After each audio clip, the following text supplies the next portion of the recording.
Assalamu alaikum, big up à toutes et à tous. J'espère que vous allez bien. Je me présente, Cheikh Si, votre coach de vie en développement personnel et organisationnel. Bienvenue sur la chaîne de Coach Big Up. Aujourd'hui, nous allons parler de respect et d'admiration.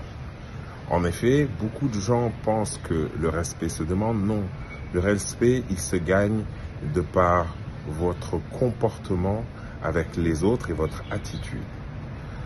Alors aujourd'hui, je vais partager avec vous 3 attitudes qui inspirent le respect et l'admiration chez les gens. Mais avant cela, s'il vous plaît, sur tous les réseaux sociaux, je vous demande de me suivre, d'aimer, de partager et de commenter. Ça aide beaucoup de gens, je m'en rends compte dans les messages privés, merci beaucoup. Et ça m'aide moi. Merci pour cela aussi. Alors, quelles sont les 3 attitudes qui inspirent le respect et l'admiration chez les gens? Alors, le premier, c'est l'intégrité. Alors, l'intégrité dans le sens où vous êtes conséquent entre ce que vous dites et ce que vous faites. Quand vous dites que vous allez faire quelque chose, c'est ce que vous faites exactement. Et quand vous voulez faire quelque chose, mais que vous avez dit autre chose, vous prévenez que ce que vous avez dit et ce que vous avez fait, il y a un changement. C'est très important parce que ça inspire la confiance.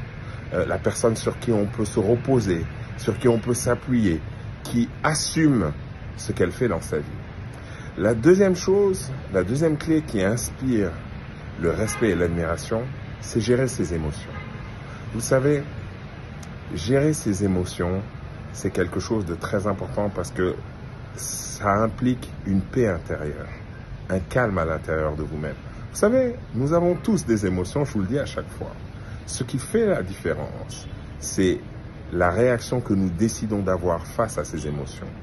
Et j'attire votre attention sur le fait que ça prend du temps. On ne trouve pas la paix intérieure d'un clic comme ça, ou on ne devient pas calme d'un coup.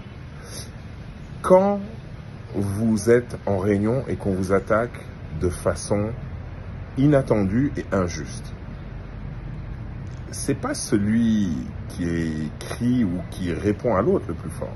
C'est celui qui a la capacité de poser un temps mort, d'analyser et d'avoir la réaction adéquate. Qui la plupart du temps est un silence.